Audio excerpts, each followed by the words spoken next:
Meron ba kayo ganitong halaman? Pag-usapan natin ito. Ang pangalan ng halaman na ito ay Paraiso Verde at kabilang ito sa mga pamilyang Philodendron. Alam niyo ba mga ka-jungle na isa ito sa pinaka-beautiful and stunning plant dahil sa variety nito na may white splash sa kanyang dahon.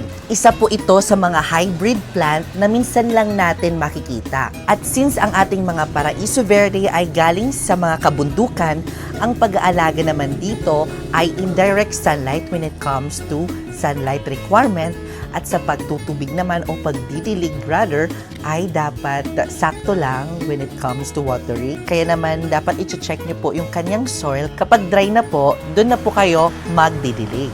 Paano pa natin mapapaganda ang mga dahon ng ating mga Paraiso Verde? When it comes to sunlight, dapat nakakasagip sila ng morning sunlight para mapaganda ang mga dahon nito. So ayan na nga